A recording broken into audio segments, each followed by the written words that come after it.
It is time to get started. So once again, I've got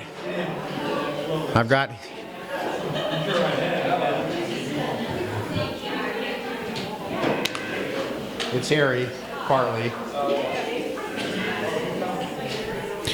Good morning. Good morning. How's everybody today? Good morning, Harry. Good morning, Harry. How are you today? He hears me. He's ignoring me. I've known him for decades. All right. Do you all have notes are being passed out? If you don't have a copy of the notes, they're in the back. And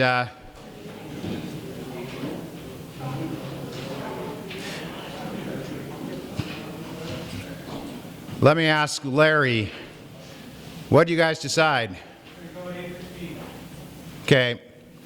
I would like to move this class to an 8:45 start time, just because, we're, the last couple of weeks we've been really pushing up to 10, right? So would that be okay with everybody if we started at 8:45? Which is actually more Can't hear me?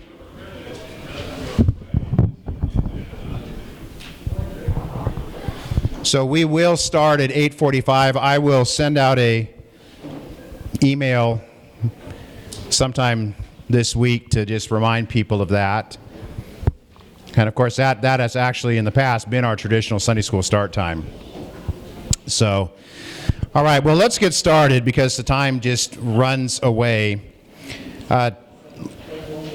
Lesson 5 is what we're beginning today. And we'll see how far we get with this. It could be that this will be a 2-week lesson. And this is something that I touched upon a couple of months ago in the other room on a Sunday morning. And so some of this, the first part of this, I presented at that time. But I read a book a number of months ago now. And that book is written by Christopher Caldwell, and the title is The Age of Entitlement, America Since the 1960s. It's published by Simon & Schuster, and it's really a book on history, the history of the last 60, 70 years in this country. But the focus of the book is how the civil rights movement has been used to bring about extraordinary change within our culture, both good and some not so good. But the book was a real eye-opener to me when I read it, and I became aware of it through one of the podcasts that I listened to, which is entitled Thinking in Public. And it's a podcast that Al Mohler does, and he interviews intellectuals like for an hour and a half. And he interviewed the author of this book. And so we're going to start with that today. And so in your notes, can I have a copy of your notes? I don't want to take yours, Eddie. I will get another one. Can you? Okay, thank you. It helped me to see what you're seeing.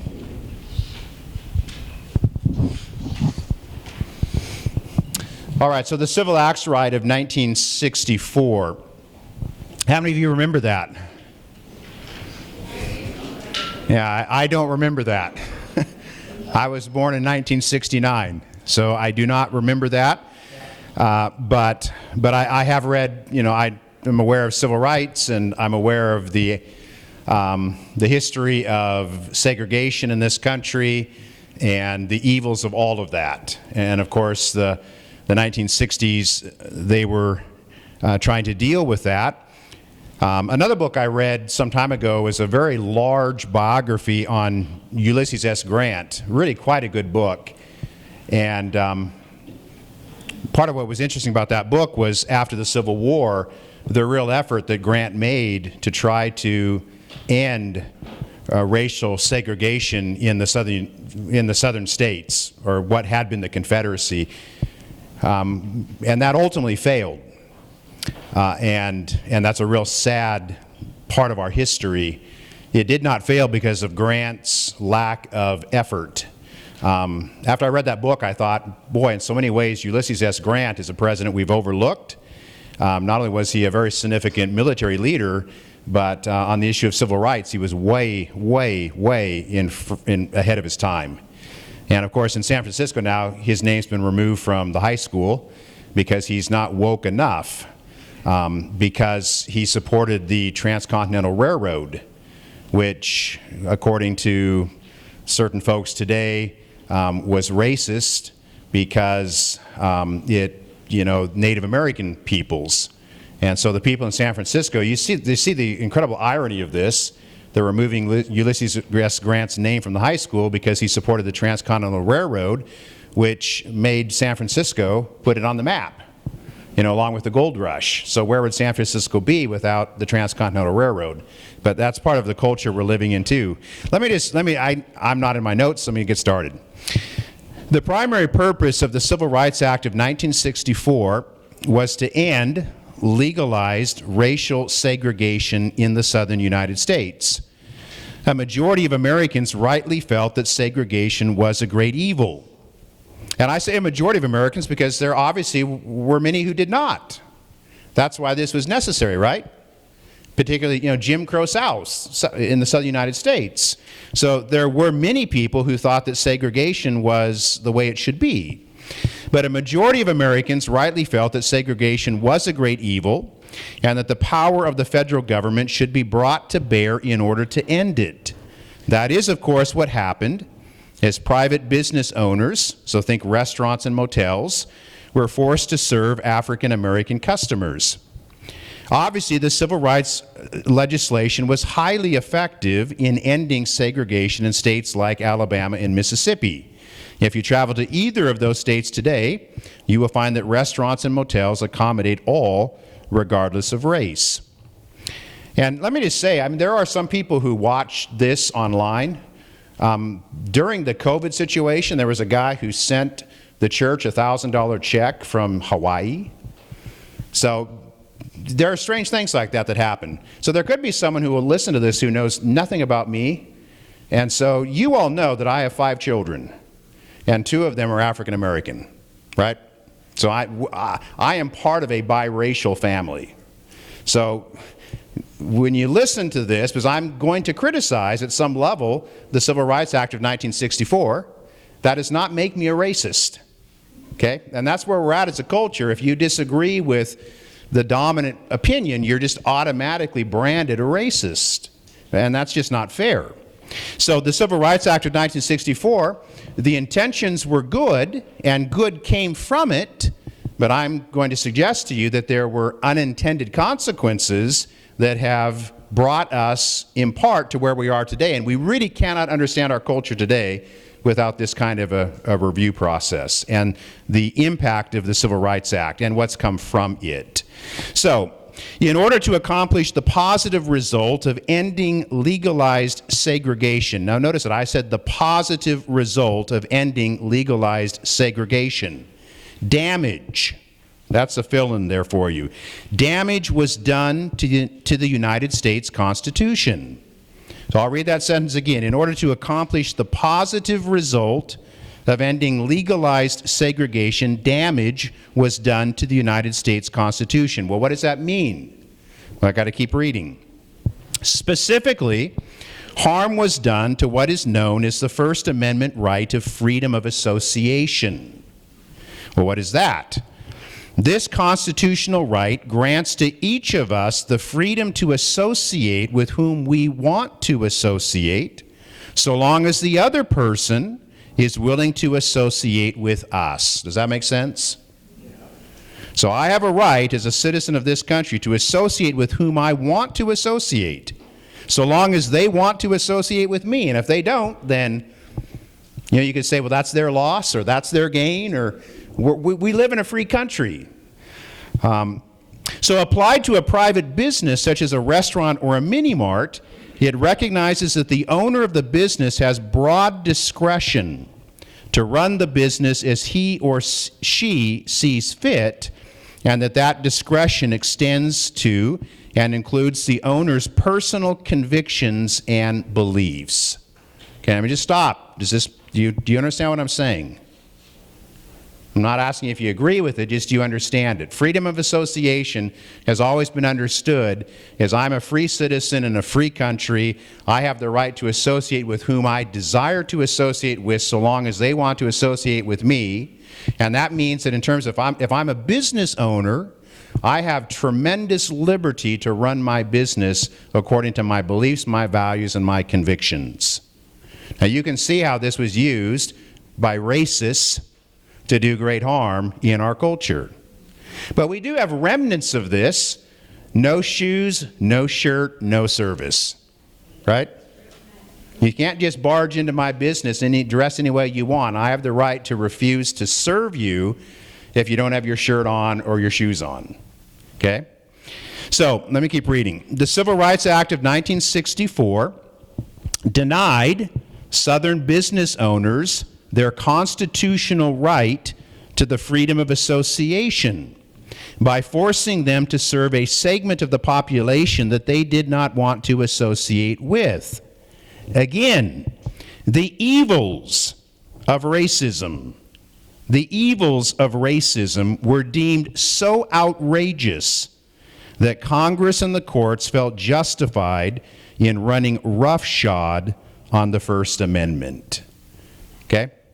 Racism is evil. It is the original sin of our country. Okay? So I want you to hear me saying that. But what I'm pointing out is that in order to end legalized segregation in this country, harm was done to our Constitution, and some of our rights were usurped. And that's been used in ways that in 1964, the men and women who framed the Civil Rights Act had no idea how this would be used in future generations. But we understand this now. Okay. What made, I'm quoting now, this is from Christopher Caldwell. What made the modern framers of civil rights different from the 19th century ones? So now we're thinking about people like Grant and the Grant administration, and they failed to end what we know as the Jim Crow South. So what made the modern framers of civil rights different from the 19th century ones was their conception of power and their genius for wielding it. They succeeded where their forefathers had failed because they were confident in resorting to coercion, indifferent to imposing financial burdens, and willing to put existing constitutional freedoms at risk in order to secure new ones. The Civil Rights and Voting Rights Acts provided permanent emergency powers to smash the sham democracy of the segregated South. They mixed surveillance by volunteers, litigation by lawyers, and enforcement by bureaucrats. This was a new model of federal government with a transformative power that was immediately apparent, thoroughgoing and versatile, often able to bypass the separation of powers. I mean by that, of course, the courts, the president, Congress. Civil rights law became, listen to this, this is where it's leading us, this is where it becomes relevant for our conversation today. Civil rights law became the template for much of American policy making after the 1960s, including on matters far removed from race. So what would those matters include? What's that? Wedding cakes and such. Wedding cakes. Yeah, I added just this. Let me reread this sentence and flesh out what he's really saying. It became the template for much of American policymaking after the 1960s, including on matters far removed from race. Think radical feminism and the LGBTQ plus agenda. Now let me say something here. I think it probably needs to be said. I said radical feminism. Radical matters here. As a general rule, many words are really good words until you put ism on the back of them. Okay? So community is a good word. Communism, not so much. Social is a good word. Socialism, not so much. Feminine is a good word, okay? And women are equal to men, and that should be understood and respected. Feminism, in some of its forms, I'm not so sure about, because it tends to erase all distinctions between men and women, and I'm pretty convinced that men and women are not identical, they're not the same. They're co-equal, they're both created in the image of God, but that's the background of using the word radical feminism. Feminine good. Chauvinism is another word that's a bad word, right? I mean, to be chivalrous is good. Chauvinism, not so good. So it's the ism part that concerns me. You do want to say something? Well, years ago, when ism thing started, the women put down women because they stayed home and took care of their children and what have you. I was put down. Yes, and my wife has expressed this many times. You know, my wife does work as a nurse. She works part-time, but there are forms of feminism that really make women feel inferior if they don't adopt a certain lifestyle. If they choose to be, say, a homemaker, they're made to feel as if that's a terribly poor choice. And I just think that's wrong. You know, any time you have a situation where people have less freedom in some of these issues, and they have to conform to what feminism expects of them, I think that's a concern. But anyway, I don't want to get too much into that, because that's not. I'm aware that we're being recorded, and I just want to try to make it clear that I'm not trying to be a sexist here. Okay? Do you understand the main point to where we're at right now? Of how the Civil Rights Movement and the Civil Rights Act of 1964, and then what's come from it, because there's been a lot of legislation since then, but it starts in 1964, in this effort to end segregation and to use the government to do this, and to use power to do this. It actually has done damage to our Constitution, and that was unanticipated. But then the LGBTQ community, in I think a masterstroke of genius, latched onto this and has connected that whole agenda and saying it's equivalent to race, and we find ourselves where we're at today. Okay? Does that make sense? All right, so that brings us now to the Equality Act, which we've mentioned this repeatedly. But what is the Equality Act? It is a piece of civil rights legislation. So to understand the Equality Act, you have to understand 1964 and the change that took place there, and just walk it forward to where we are right now. The Equality Act does not make any sense apart from racism in America and the 1964 Civil Rights Act, which, by the way, I say again, in many respects was something that was needed. You know, it was reprehensible that you went into the southern United States and you're a black person and you could not stay in a motel room because you were black, or you couldn't eat in a restaurant because you were black. Or years ago we read a book. Where is my wife? I can't think of his name right now. He's your favorite. George Washington Carver. Have you ever read his book or heard of him? He was a black American. His mother was a slave. He became a college professor, and he advised presidents. He gave Henry Ford a lot of Ford's ideas. A remarkable man. And you'll read in his life where he would go to address very powerful groups in, say, a motel, a conference center, and he would be ushered in through the back door.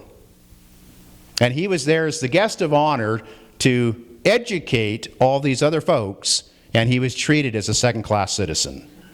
So that was the reality, and the Civil Rights Act was trying to undo that reality, to which we say amen. But it has been used in ways that were not intended, and it did damage to the Constitution, to the freedom of association. All right? Okay, so the Equality Act, it's part of this tradition, this history. So currently, the biggest single threat to religious liberty in the United States is the so-called Equality Act. And it is so-called because the Equality Act is a ridiculous name for this, in my opinion. This controversial piece of legislation recently passed the House of Representatives. It passed on a party line vote, and now it is going to the Senate. Will it pass the Senate? Okay, what will stop it if it's stopped at all? The filibuster. What's the filibuster?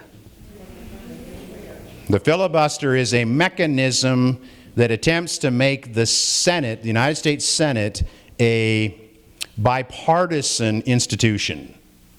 So right now in the United States Senate, you might know this, you might not, it's a 50-50 split. 50 Republicans, 50 Democrats.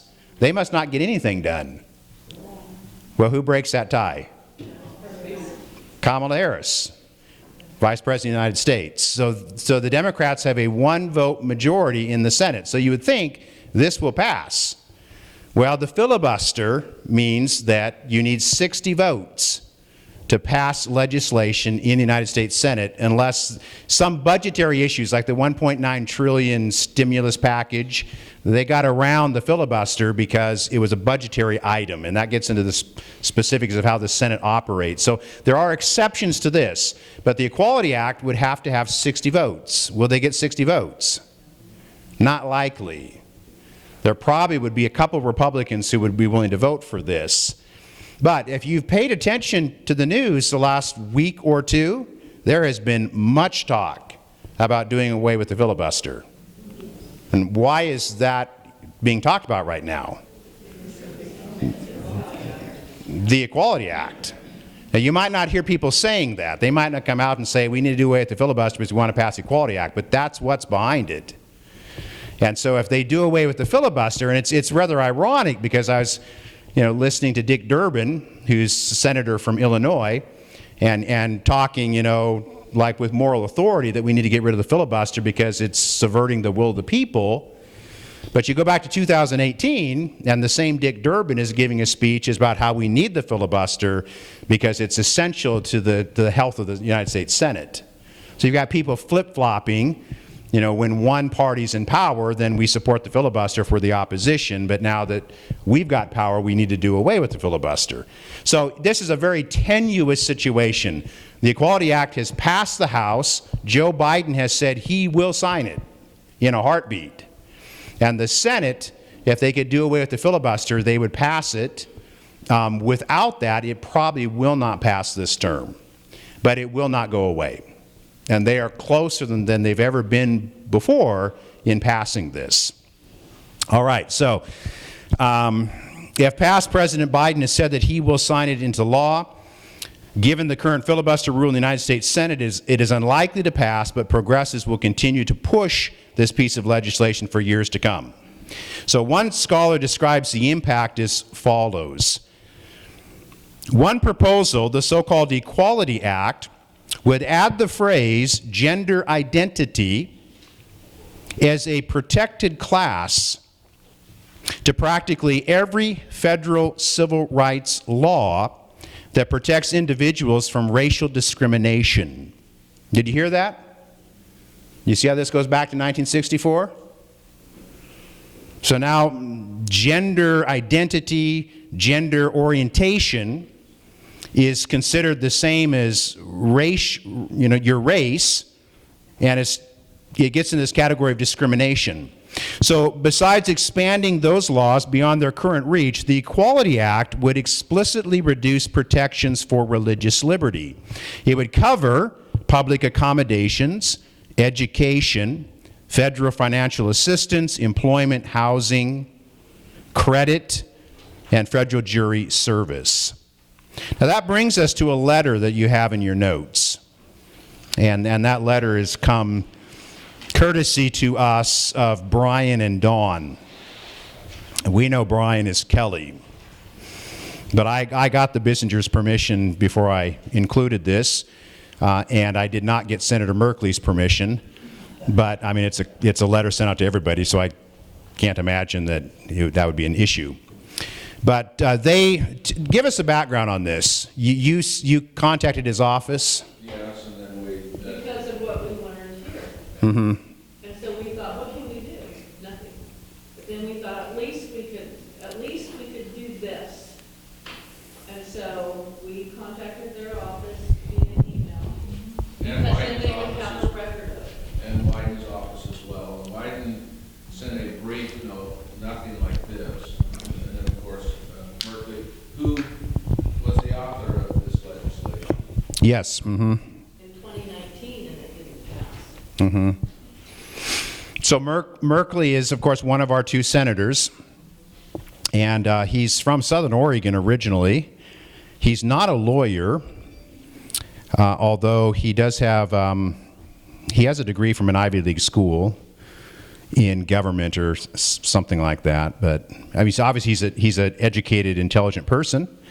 But I want to read this letter to you and just make some comments. So this is his response to people who have a concern with the Equality Act. And we put our concern in there. We just didn't say we're against it. We told why. So he says, Dear Brian and Dawn, thank you for contacting me to express your views on the Equality Act. I appreciate hearing from you. While we may disagree about the merits of this legislation, I know that your views are deeply felt and appreciate the opportunity to share my perspective. I authored and introduced the Equality Act, a comprehensive bill to protect lesbian, gay, bisexual, and transgender LGBT Americans from discrimination because I believe every citizen is entitled to full equality under the law. So, I mean, so far so good. Would you object to that? But as Americans, don't they have all the rights and privileges that we do? Yes, that's right. Yes, I totally agree with that. Okay, but so far I don't have a problem with this in the sense that every American should be treated fairly. Okay, we all agree on that, right? The Equality Act does not create special rights for LGBT individuals. Is that true? No. I don't think that's true, and I'll explain more in a moment. I think that's profoundly untrue. Instead, it adds sexual orientation and gender identity. Do you understand the difference between those two expressions? What is gender identity? Now, transgender identity, or gender identities, that's referring to transgenderism. So, the transgender girl is the biological male, but in terms of gender identity, so sex is not determined by biology. Then you might say that sounds absurd to me, but I'm not making that up. We're going to get into this more in coming weeks. Sex is not determined by biology. It's determined by what's in your brain, what you think.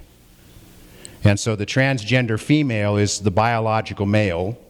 And so that's what he means by gender identity. Sexual orientation is more the idea of I'm a guy, but I'm sexually attracted to guys. So that goes more to the gay issue and to same-sex marriage ultimately. So it adds sexual orientation and gender identity to other protected classes in existing federal civil rights law, such as race and gender, to ensure that everyone is treated equally. This bill would also add protections against sex discrimination in parts of anti-discrimination laws where they have not been previously included.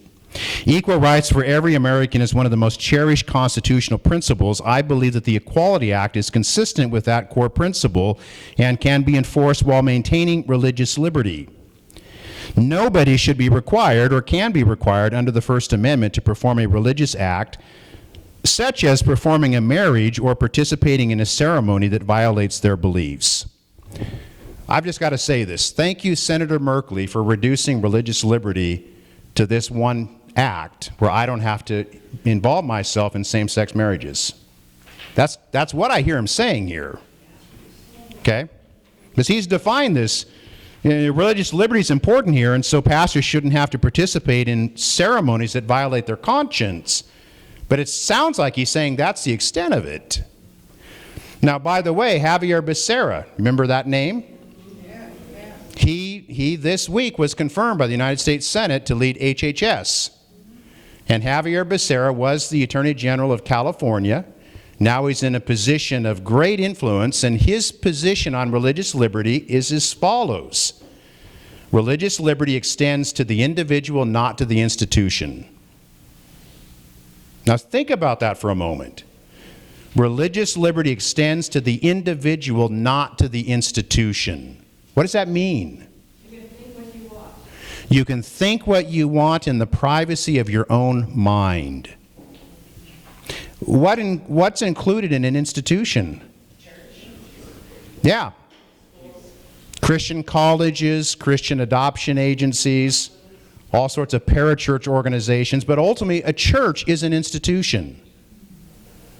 And so if you take Javier Becerra at his word, and I think we should take him at his word, he is saying that religious freedom does not extend to institutions. So Christian college, you cannot operate according to your conviction.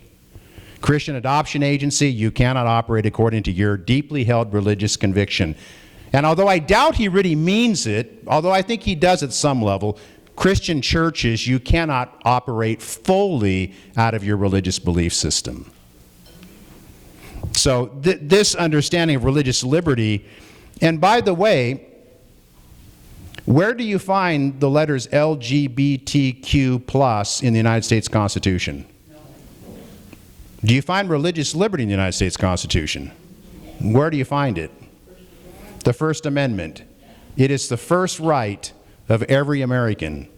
And without religious liberty, none of our other rights will ultimately hold. Okay, so religious freedom is also a core constitutional value that we must protect, and my bill mandates current religious exemptions in civil rights and non-discrimination laws. However, no one should be evicted from their home. I agree with that. Fired from their job. That's a tougher situation, isn't it? Because what if your pastor comes out and says, I've been living a double life, and I'm actually gay? Should you be able to take action against that person, or a staff person in a church, or in a college, or denied goods or services because of who they are or whom they love? I believe that a property owner, employer, or storekeeper treating all people equal in commercial relationships is not a religious act or a signal of acceptance of gay marriage. It is simply affording all people the same opportunities, a fundamental promise of America. Thank you again for sharing your thoughts with me. I hope you will continue to keep me informed about the issues that matter most to you. So on the back side of this, you don't have this, I do. But I wrote an evaluation of this, and I've got into a bit of it already, but I'll read this to you. When Senator Merkley states that the Equality Act does not create special rights for LGBT individuals, let's understand clearly what the act will actually do before we agree or disagree with the senator's comments. Does that seem reasonable? So I have three observations. First of all, the Equality Act allows transgender girls to use the girls' bathroom. Okay, that's a fact. So the Equality Act allows transgender girls, biological boys, to use the girls' bathroom, locker room, and to compete against cisgender girls, biological girls, in high school and college athletics. Are you in favor of that? No. Well, the Equality Act does this. So when Merkley says it doesn't give special rights, I have to say, how can I agree with that? So this means that biological boys will be increasingly competing against biological girls in sports and taking titles from them. Have we seen this already? In Connecticut especially. What's going on in Connecticut? Why in Connecticut, not other places? Because Connecticut has a version of the Equality Act passed at the level of their state government. You know what the Equality Act will do, because the Equality Act is already in force in certain states. The Equality Act, Jeff Merkley's act, simply he wants to make this the law of the whole land. It would be a national mandate. But the Equality Act is already in several states. And so we see these things happening. So in Connecticut, you've got the 2 biological males who are winning all the state championships in the track events. And one of the stellar female track stars has sued, and the Biden administration has said, we will not support you in your suit. That's a fact. Okay? And you're going to, in the coming weeks, we're going to see that so much of this is already in place in Oregon. Okay? We don't realize that, but there's several school districts in Oregon, one in Sutherland and one in Dallas, that are currently facing this. And some of the outcomes of that are just shocking to me. Senator Merkley knows this to be true. Okay, just a second. Senator Merkley knows this to be true, but he didn't say that in your letter, did he? He knows this to be true. To millions of Americans, myself among them, it sounds like transgender females are being given special rights. Now, I'll take your question in just a second. Something else to ponder, though. Do you know who the fastest female sprinter in the world is today? Allison Felix. She's an American. She has more gold medals than Usain Bolt. You know who Usain Bolt is? I've called him the human freak, you know, because he's really tall and he's this incredible sprinter. Now, Allison Felix, if you looked her up, if you Google her, you'll think, man, she's something else. She's a little machine. I mean, she's got it going. She's beautiful, she's strong, she's muscular. She's the fastest sprinter in the world. Her lifetime best for the 400 meters is 49.26 seconds. Pretty fast, isn't it? 400 meters is one lap around the track. She can do that in 49.26 seconds. Based upon 2018 data, 300 high school boys in the U.S. alone can beat that time. 300 high school boys can beat the time of the fastest woman in the world. And that's not including boys from Great Britain or France or Russia or China or Japan. It's not including all the collegiate runners or the Olympic runners.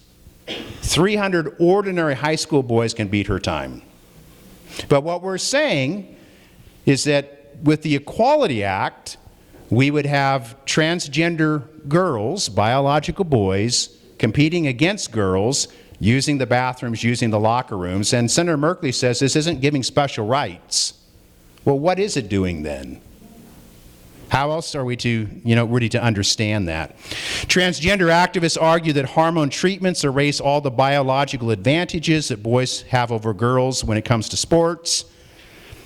Question: why don't we see transgender boys taking state championships from cisgender boys?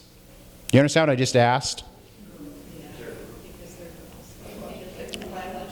Now, why does this conversation only go in one direction? Why is it a threat to girls' sports? It's not a threat to boys' sports.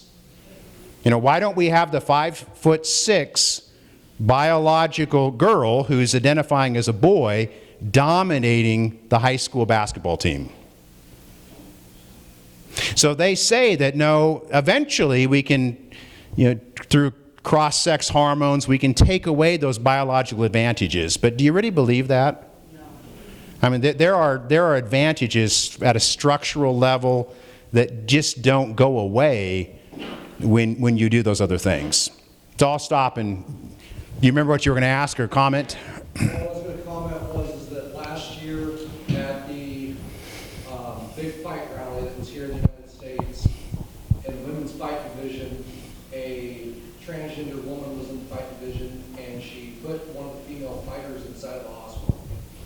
She beat her repetitively to the point where she could not get up off the mat. The ultimate fighting division for the United States and worldwide made a decision and came down that all female fighters must be female and all male fighters must be male. So they're situation, and they have been called out for it. Yes. And you know, I've said this before, but feminism of all varieties should be outraged by this. And it's interesting that the response has been not all that encouraging. So you have someone like J.K. Rowling's. You all know who she is, right? You like her books? Yeah. I like her books. I mean, I know Christians, you know, Harry Potter, Wizarding World, and Christians should be against this. But we read C.S. Lewis, and we read R.R. Tolkien, Lord of the Rings, and we like those things. And actually, J.K. Rowling is not a Christian, but Harry Potter is in so many ways a Christ-like figure. He really is. He's willing to give up his life for his friends. So I have no objection to J.K. Rowling's those books. I've read all 7 of them, and they are fantastic books.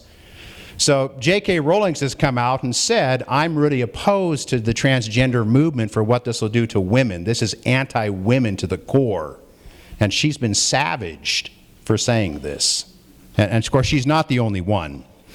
Okay, number 2, that's my first observation. The Equality Act, to me, it does discriminate and it does give special rights. Number 2, religious protections are defined by Senator Merkley as follows. Nobody should be required or can be required under the First Amendment to perform a religious act such as performing a marriage or participating in a ceremony that violates their beliefs. I've just got to tell you, I think that's outrageous. That the First Amendment of the Constitution has been reduced to this.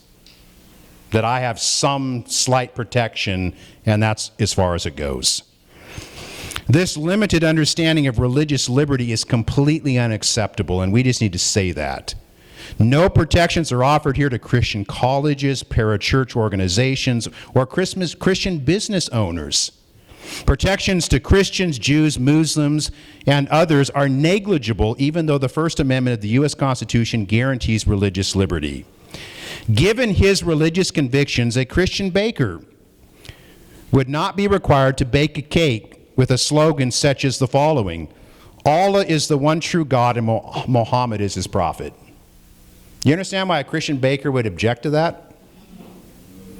And why a Christian baker would have the constitutional right to say, I cannot put that phrase on a cake because it violates my convictions. Okay? Or how about atheism rules, Christianity rules? Should Christian bakers be forced to put that, on a cake? But will be required to produce cakes that celebrate gay marriages. This sounds like special rights to me. And then what is a religious act? Merkley uses the words religious act. What does that mean for us? For the Christian, all of life is lived coram Deo. Now the phrase coram Deo means before the face of God. I believe this. I'm not a Christian for 1 hour on Sunday morning. I'm a Christian 24/7. And I live out of a Christian worldview, and I have deep convictions. And to force me or anyone else to violate their deepest held religious convictions is coercive. I think it's wrong. I think it's evil. And I don't think secular people can really understand this. But for me to say to the cake baker who's operating out of his religious belief system, that's the core of his person, you have to violate your conscience and your conviction to celebrate something that your faith does not allow you to celebrate. I don't think he should be called a racist or a bigot or a hater for living out of his deeply held religious beliefs.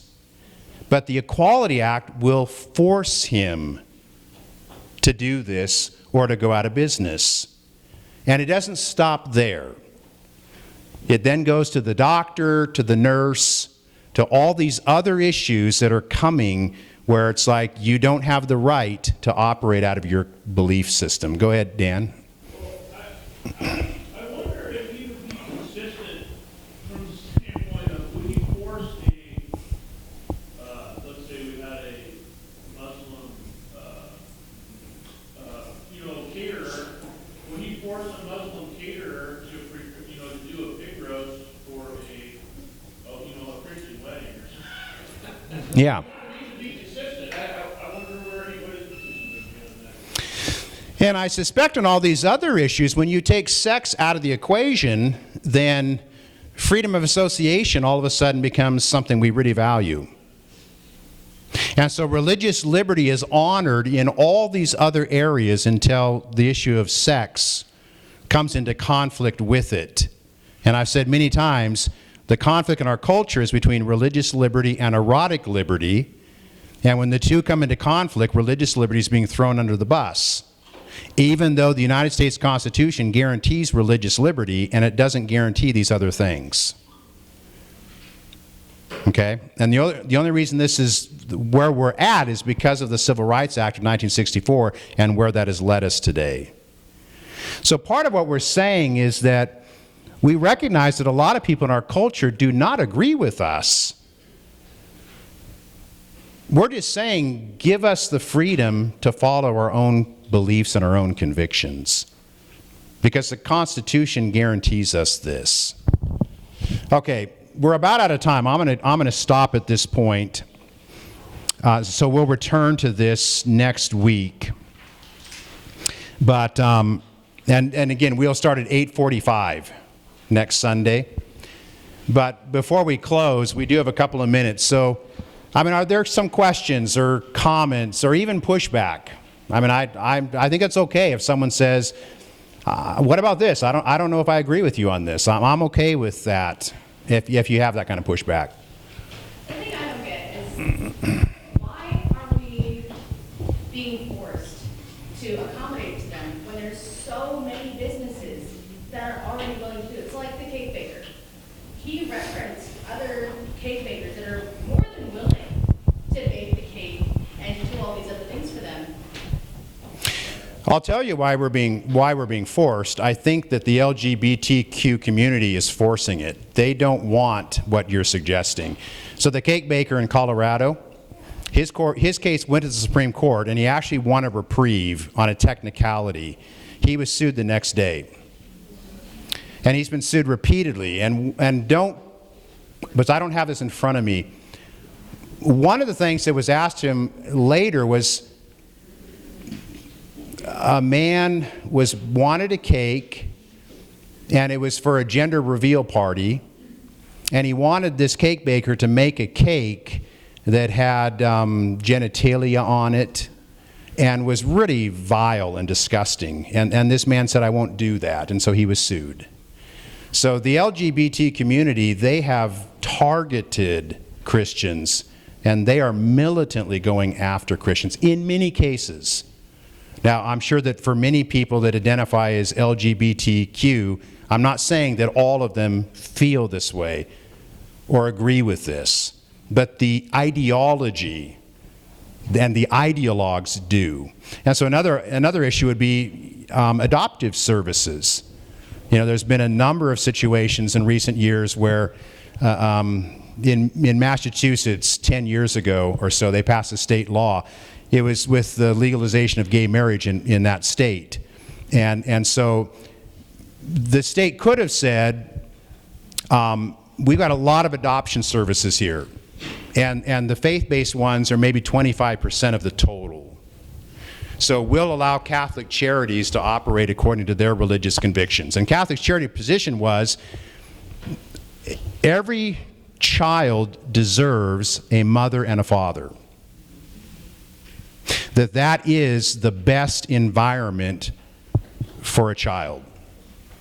And so, based on that, we do not want to be forced to place children into same-sex couple environments. And the reason being, not because they weren't arguing from the Bible saying that God is opposed to this. Their argument was that what's best for children. And they were given an ultimatum, said, you either comply or you're out of the adoption business. And so Catholic Charities in Massachusetts shut down. Now, you're right. I mean, another option would have been, okay, they have faith-based, have maybe 25% of the adoption industry. There's 75%. There's all these other options that are willing to accommodate these other situations. But that's not an option. It's like everybody will comply. Yeah,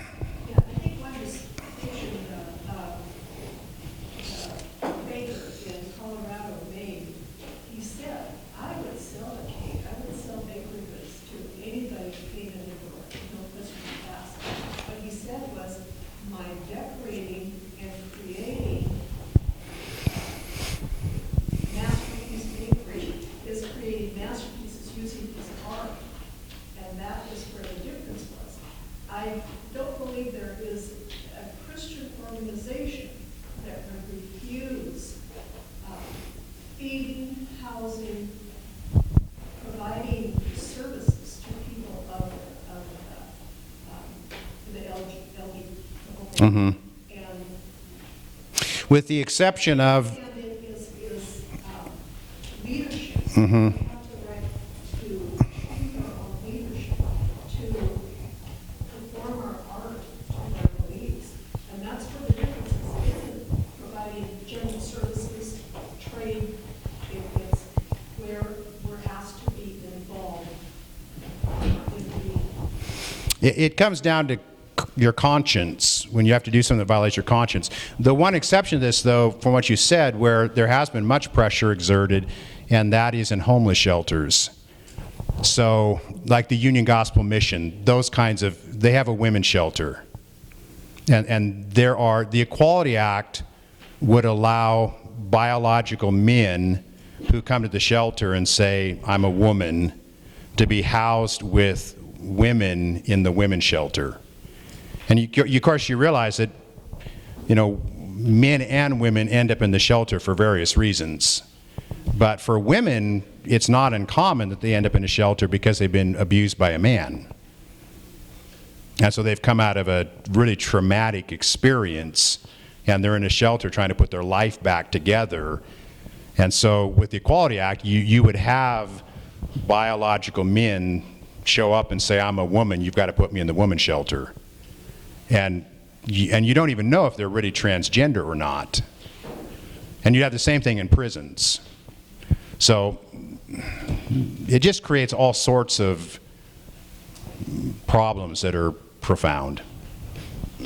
How are these woke rules different than Jim Law or Jim Crow or Blue Law? Seems to me it's the same thing. Just You're saying it's discrimination the other direction. Yes. It is. It absolutely is. Yeah, I agree. Lloyd? One of the things that seems like kind of skated over the top of, where this legislation codifies all this stuff, right? It's codifying a whole bunch of terms that I've never heard anybody discuss the validity of.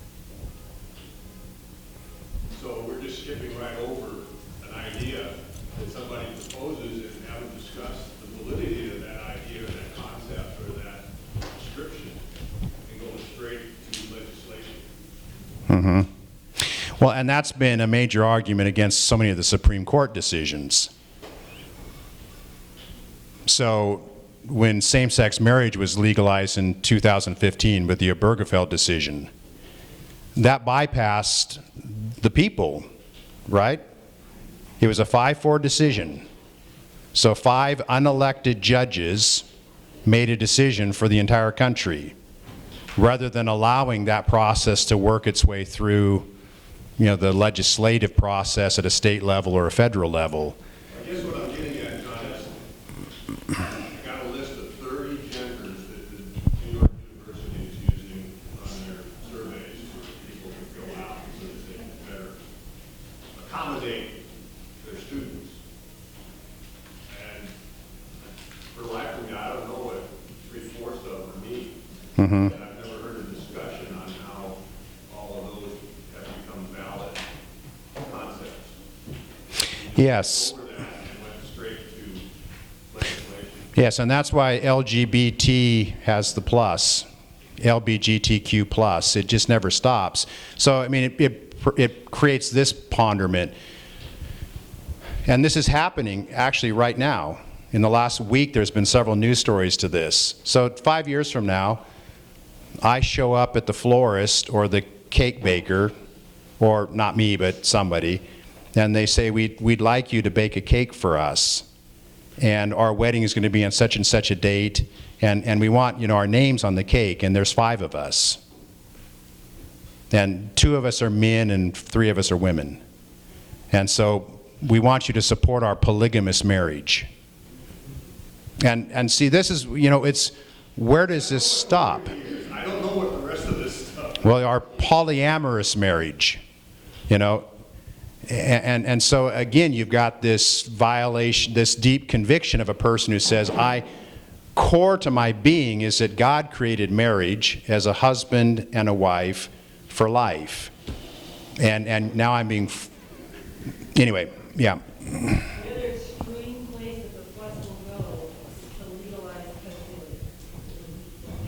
Yes, and I've thought quite a bit about this because, you know, you're trying to think of scenarios where Merkley would say, no, it won't go that far. You read that letter and you say, well, where would he draw a line? Would he draw a line at polygamy? I don't think he would. Because in a sense, polygamy is more natural than same-sex marriage, isn't it? I mean, it seems, whatever. But pedophilia, I've thought, would he draw a line there? And I think he'd say, no, we're not in support of that. But I think what will happen the next 10 years is that you won't see that go away, but you'll see it'll become very gray. So you have a 40-year-old man, and he's sleeping with a 15-year-old girl, and the state will say that's okay. Isn't there already a term called minor consent? Mm-hmm. So the laws are going to be eroded, I would fear, and maybe it becomes a standard once everybody's hit puberty, it's okay. So it's still not okay with a 5-year-old girl, but a 14-year-old girl, it's okay. If it's consensual, it's okay. Do we think that's okay? No. But I think that's where this is going, because once you tear down the biblical view of marriage, you open Pandora's box. And there's no way to put the lid back on. And so even Merkley at some point would say, no, the Equality Act doesn't extend to this. Now, I guess he's a bigot then, isn't he? I mean, people would almost say that. The pedophilia people would say it. I'm 35 and I just happen to like a girl who's 15. That's bigot of you to say no to me. I'm 52, by the way, but...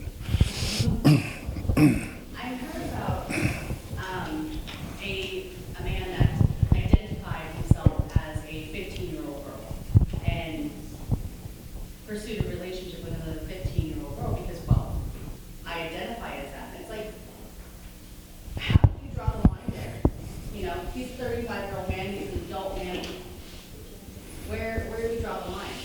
He says yeah. He's a 15-year-old girl. Well, he's not a 15-year-old. And that goes along with the pedophilia thing. Yeah, we've got to close. But you know what? I am 35.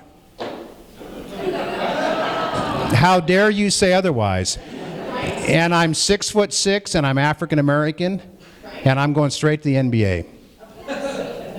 Or I'm the woman who was the director of the NAACP in Spokane, and I'm a black gal.